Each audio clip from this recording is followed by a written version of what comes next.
Hello दोस्तों, नमस्कार। मैं आज आप लोगों को हल कराऊंगा बीपीएससी टीयर 2 का टीजीटी का पेपर।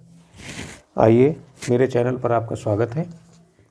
हम लोग हल करेंगे बीपीएससी टीयर 2 में जो टीजीटी का पेपर हुआ था, उसमें मैथ सब्जेक्ट आज हम लोग हल करेंगे। ये देखिए,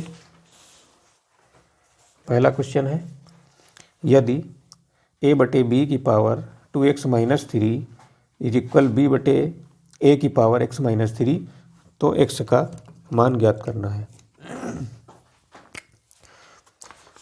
यहाँ पे दिया गया है, सवाल लिख लेते हैं। a/b की होल पावर 2x - 3 बराबर b/a की होल पावर x - 3। अब यहाँ पे देखिए, आधार है और पावर है, आधार है पावर है, तो यहाँ हम दोनों तरफ की आधार बराबर कर लेते हैं। इस प्रकार के सवाल में 2x - 3 और इधर b/a है, तो इसको कर लेंगे a/b की होल पावर x - 3। अब जब यहाँ आधार चेंज करते हैं तो घात में माइनस का चिन्ह यहाँ पे आ जाता है, तो ये हो जाएगा a/b की होल पावर 2x - 3 बराबर a/b - x + 3। a/b से a/b ऐसे हम हटा सकते हैं और ऊपर की पावर को बराबर कर लेंगे। जब आधार बराबर होते हैं तो पावर भी बराबर हो जाती है, तो 2x - 3 बराबर -x + 3 आ जाएगा। 2x और -x को इधर लाएंगे तो +x हो जाएगा।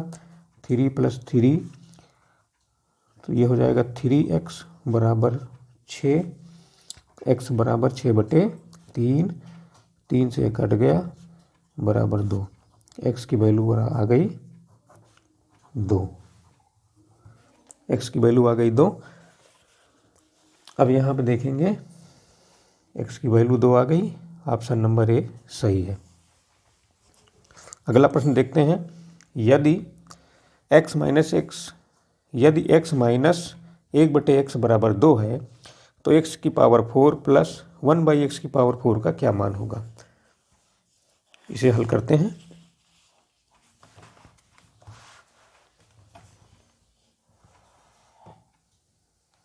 ये हो गया x की पावर x - 1/x बराबर 2, दोनों तरफ का यहाँ पे स्क्वायर कर लेंगे। इसका स्क्वायर कर लिया, ये आ गया, ये जो स्वरूप आया है ये आ गया आपका a - b का होल स्क्वायर के रूप में आ गया। इसको खोलेंगे तो हो जाएगा a² + b² - 2ab। इस तरह से इसे हम एक्सपेंड कर लेंगे, तो ये हो जाएगा x² + 1/x² - x बराबर 2 दूनी 4, दूसरी तरफ 4 आ जाएगा, तो x² + 1/x² को यहाँ रखेंगे बराबर 4, ये -2 है, 2 को उधर ले जाएंगे +2 हो जाएगा। x² + 1/x² बराबर हो जाएगा 6। ये हमें मिल गया, x² + 1/x² बराबर 6। अब फिर इसी दोनों तरफ का स्क्वायर कर देंगे, दोबारा दोनों तरफ का स्क्वायर करेंगे तो ये मिल जाएगा उसी फार्मूले से, x की पावर 4 1/x की पावर 4 + 2 बराबर 36, 36 हो जाएगा। x की पावर 4 + 1/x की पावर 4 बराबर 36, 36 और -2, तो ये हो जाएगा x की पावर 4 + 1/x की पावर 4 बराबर 34। सवाल में यहाँ देखिए पूछ रहा है x की पावर 4 + 1/x की पावर 4, इसका मान कितना होगा। इसे लगाने पे आया 34, और यहाँ पे देखिए 34 किसी की वैल्यू नहीं है, तो इसका मतलब इसका आंसर नंबर ई सही होगा कि उपयुक्त में से कोई नहीं। आगे आइए देखते हैं अगला सवाल। सवाल नंबर 73, 27 की पावर 1/3 प्लस 243 की पावर 1/5 का मान क्या होगा। इसे हल करते हैं।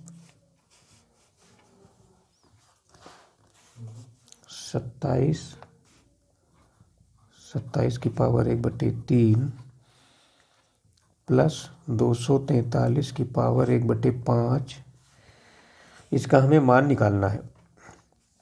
सबसे पहले क्या करेंगे, 27 को 3 की पावर में लिखने की कोशिश करेंगे ताकि ऊपर से हम इसको कुछ काट या गुणा कर सकें। तो 27 को हम लिख सकते हैं 3 की पावर 3 होल पावर 1/3 प्लस 243 को भी हम लिख सकते हैं 3 की पावर 5 की होल पावर 1/5। 3 3 3 3 5 बार गुणा करेंगे तो 243 हमें मिल जाएगा। ये हमने किया। और घात के ऊपर घात होती है तो घातों को परस्पर हम गुणा कर देते हैं। तो ये हो जाएगा ये। तो 5 से 5 कट गया, 3 से 3 कट गया, मिल गया हमें 3 + 3 = 6। ये हो गया आपका आंसर। तो यहाँ पे फिर हम एक बार सवाल पे नज़र डालेंगे। यहाँ देखेंगे इस सवाल का आंसर 6, विकल्प नंबर ए सही हो जाएगा। अगला सवाल देखते हैं। यहाँ पे देखिए x² + 5x + 6 और x² + 4x + 4 का लासा निकालना है हमें। बीजीय व्यंजकों का लासा निकालना है। तो यहाँ लिख लेते हैं x² + 5x + 6। अब इसका गुणनखंड हमें सबसे पहले करना पड़ेगा, इसके गुणनखंड निकालने होंगे। तो सबसे पहले देखेंगे योगफल गुणनफल विधि से हल होगा। तो इसमें यह होता है कि 6 जो किनारे लिखा हुआ है इसके ऐसे गुणनखंड करो कि जोड़ने घटाने पे ये बीच वाला मिल जाए। तो 6 का गुणनखंड हम मान लो 3 दूनी 6 कर लेते हैं और 3 और 2 अगर हम जोड़ेंगे तो 5 हो जाएगा। तो चलिए इसको तोड़ देते हैं। x² + 3 को लिख सकते हैं 3 + 2 × x + 6। ये 3 + 2 अगर इसका गुणा करेंगे तो 6 आ जाएगा, जोड़ेंगे तो 5 आ जाएगा। यहाँ पे फिर आते हैं x² + 3x गुणा हो जाएगा अंदर प्लस 2x + 6। अब ये मिल गया, इसके दो जोड़े बना लेते हैं। पहले वाले जोड़े में x कॉमन है तो x ले लिया, अंदर x + 3 बचा। दूसरे में 2 कॉमन है, 2 ले लिया तो अंदर x + 3 बचा। अब फिर दो जोड़े बन गए हैं। अब यहाँ पे x + 3 कॉमन है तो x + 3 को कॉमन ले लिया, अंदर बचा x + 2। ये दो व्यंजक हमें, इस व्यंजक के ये दो गुणनखंड हमें प्राप्त हो गए हैं। अब अगला है x² + 4x + 4, x² + 4x + 4। अब इसे भी उसी विधि से हल करेंगे। 2 दूनी 4, x² + 2 दूनी 4 और 2 2 4 ये मिला। इसके गुणनखंड हो गए 2 दूनी 4। अगर इन दोनों को जोड़ेंगे तो बीच वाला मिल गया। तो 2 + 2 × x + 4।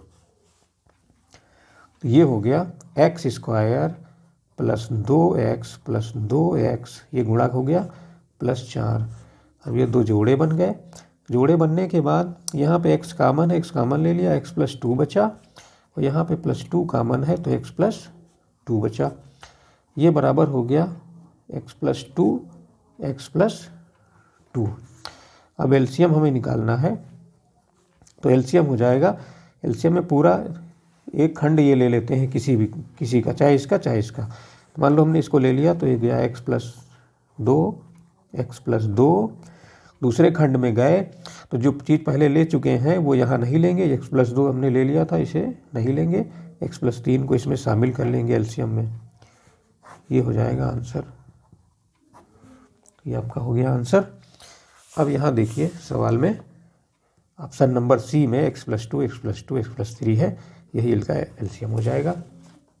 अगला सवाल आया था प्रथम n प्राकृतिक संख्याओं के घनों का योग क्या है। तो इसके लिए सीधा सीधा फार्मूला होता है n + 1/2 की होल पावर 2। इसका नंबर ही सही, सी नंबर सही हो जाएगा इसका। अगला प्रश्न देखते हैं। यदि समतल भूमि पर किसी खंभे की छाया की लंबाई खंभे की लंबाई की दोगुनी है, मतलब खंभे की जो लंबाई है उसकी छाया या परछाई उसकी दोगुनी है, तो सूर्य का उन्नयन कोण हमें बताना है। इसके लिए सबसे पहले क्या करेंगे, एक फिगर द्वारा आप लोग समझें। ये फिगर बना लिया, ये सूर्य है,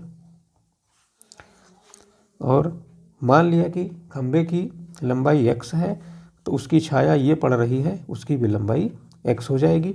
ये कोण थीटा यहाँ पे बन रहा है, ये तो 90 रहता ही है, पहले से फिक्स रहता है।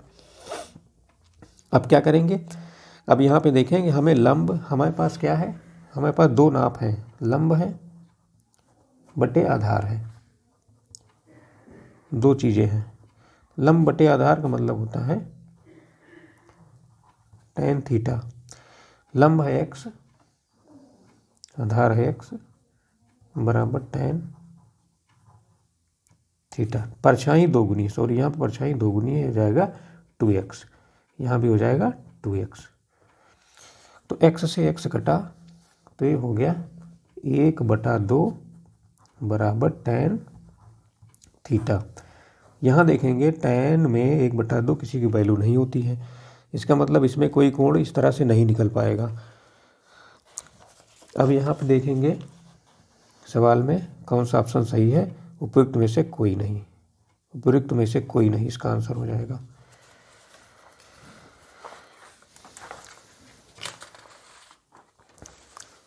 अगला प्रश्न देखिए, साइन 3000 का मान क्या है। साइन 3000 का मान ज्ञात करना है। तो साइन 3000 डिग्री का मान निकालना है यहाँ पे। तो सबसे पहले इस तरह की वैल्यू निकालने के लिए क्या करते हैं, 3000 को हम क्या करेंगे 90 से भाग दे देंगे। 3000 को 90 से भाग दे दिया, 9 त्रिक 27, 270, 3 बार गया, यहाँ पे बचा 300 में से 270 चला गया, 30 बचा, ये 0 बढ़ जाएगा, 9 त्रिक 27, फिर गया 3 बार 270, फिर यहाँ बचा 30 बच गया शेष हमारा। तो साइन 3000 को क्या लिख सकते हैं, यहाँ से फिर से लिखें, साइन 3000 को हम लिख सकते हैं 33 गुणे 90, 33 गुणे 90 प्लस 30, इसका गुणनखंडी हो गया। 33 गुणे 90 प्लस 30, इसको ऐसे तोड़ लिया। अब यहाँ देखिए बराबर ये हो जाएगा साइन 90 प्लस थीटा, इसको मान लेंगे n 90 प्लस थीटा। तो साइन n 90 प्लस थीटा में क्या होता है, साइन बदल जाता है कॉस में, तो हो जाता है कॉस थीटा। तो थीटा की जगह पे यहाँ है 30, तो हो जाएगा कॉस 30, और कॉस 30 की वैल्यू होती है √3/2। तो इसका मतलब यह हुआ कि साइन 3000 की वैल्यू हो गई √3/2। यहाँ बुकलेट में देखेंगे साइन 3000 का मान √3/2 ऑप्शन ए में है, यही इसका ऑप्शन सही हो जाएगा। आगे चलते हैं, माध्य बहुलक और माध्यिका के बीच आनुभाविक संबंध को परिभाषित करने का सूत्र है बहुलक बराबर 3 माध्यिका -2 माध्य। ये सीधा सीधा सूत्र आया है, इसमें यही ए सही हो जाएगा। अगला प्रश्न क्या है, क्वेश्चन नंबर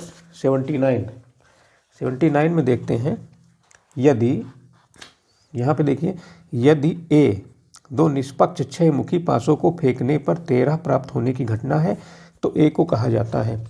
2 पासे फेंके जाते हैं, सवाल कह रहा है कि हमने 2 पासे फेंके, प्रोबेबिलिटी का सवाल है। तो प्रत्येक पासे में अधिकतम 6 अंक होते हैं, 1 से लेकर 6 अंक होते हैं, अधिकतम 6 अंक है, और इसमें भी अधिकतम 6 अंक है। अगर मान लो उछाले जाएं और दोनों में अधिकतम अंक आ जाए तो 6 ही 6 आएगा, और दोनों का जोड़ होता है 12, दोनों का जोड़ हो जाता है 12।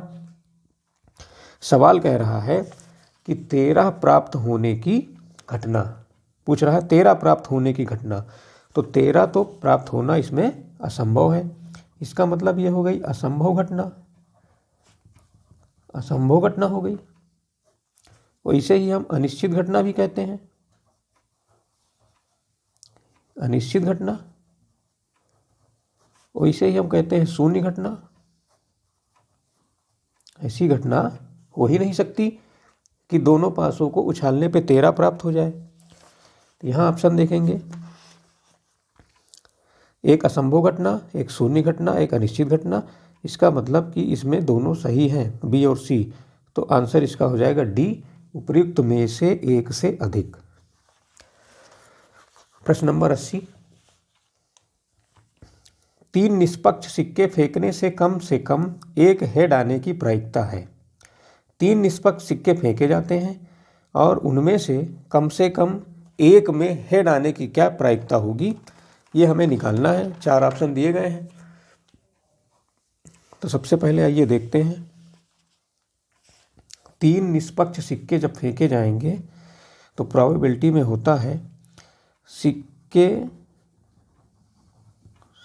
पर या तो टेल होता है या तो हेड होता है।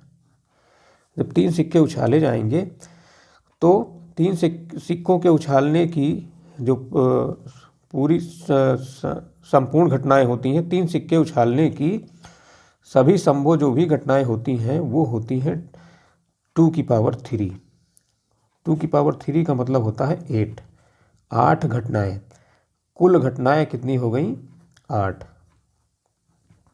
यहाँ पे देखिए, हेड और टेल 2 प्रकार की चीज़ें हैं और कितने सिक्के हैं? 3 हैं। तो सारी संभव घटनाएं हो जाएंगी 2 की पावर 3 बराबर 8। ये कैसे हो जाएंगी? मान लीजिए पहले तीनों सिक्के उछाले गए तो एक पे हेड आ गया और दूसरे पे टेल आ गया, तीसरे पे टेल आ गया। अगला सिक्का एक बार फिर उछाला गया 3 सिक्के फेंकने पर। हाँ, एक ही बार उछाला जाएगा तो या तो हेड आ सकता है या टेल दोनों पे आ सकता है। अगली संभावना हो सकती है कि एक पे टेल आ जाए, दूसरे पे हेड आ जाए, तीसरे पे टेल आ जाए। अगली संभावना क्या हो सकती है कि पहले दोनों पे टेल आ जाए, तीसरे पे हेड आ जाए। अगली संभावना है कि तीनों सिक्कों पर ही हेड आ जाए, मान लो उछालने पे। अगली संभावना क्या है? पहले पे हेड आ जाए, दूसरे पे हेड आ जाए, तीसरे पे टेल आ जाए। अगली संभावना क्या है? पहले पे हेड आ जाए, दूसरे पे टेल आ जाए, तीसरे पे हेड आ जाए। अगली संभावना क्या है? पहले पे टेल आ जाए, दूसरे पे हेड आ जाए, तीसरे पर भी हेड आ जाए। और चौथी संभावना क्या है?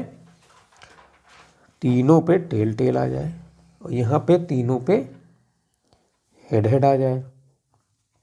ये हो गया। इस तरह से देखिए, टोटल कुल घटनाएं 8 हो गई। तो प्रोबेबिलिटी बराबर होती है संभव घटनाएं बटे कुल संभावना।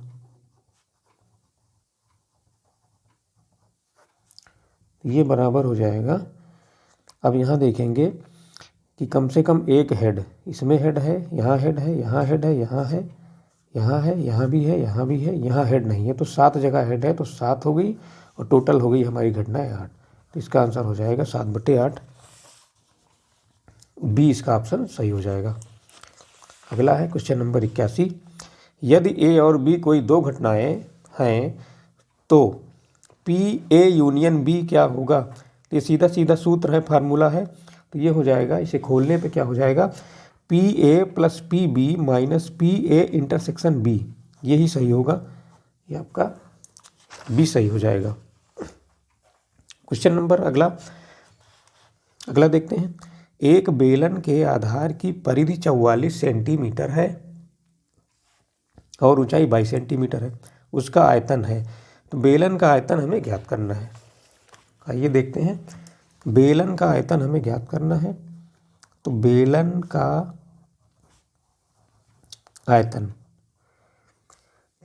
आयतन होता है बराबर पाई आर स्क्वायर एच। तो बेलन का आयतन निकालने के लिए हमारे पास त्रिज्या होनी चाहिए। सवाल में त्रिज्या नहीं दी गई है, परिधि दी गई है। तो परिधि के आधार पर पहले हम त्रिज्या निकाल लेंगे। तो आधार की परिधि बराबर आधार की परिधि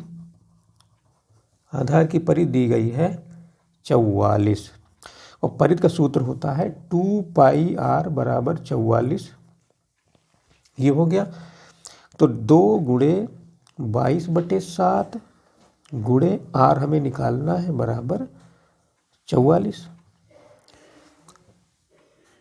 तो ये हो गया 22 दूना 44, 44 गुणे R बटे 7 बराबर 44।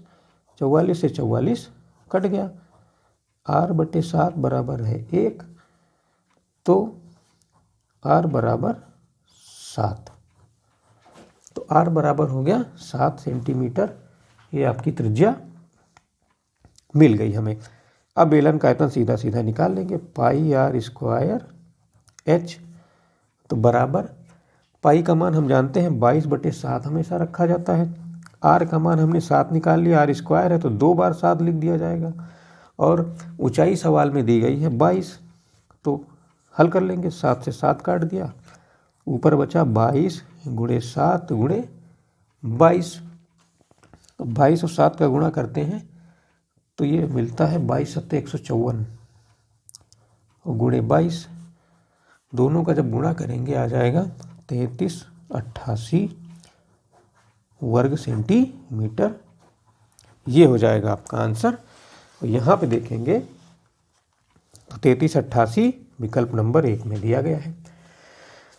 तो साथियों, ये आज हमने 10 प्रश्न इसके हल किए हैं। वीडियो बड़ा ना हो इसके लिए यहीं पे हम समाप्त करेंगे, और अगली वीडियो में हम इसके बाद आगे के सवाल हल करेंगे। तब तक के लिए नमस्कार साथियों।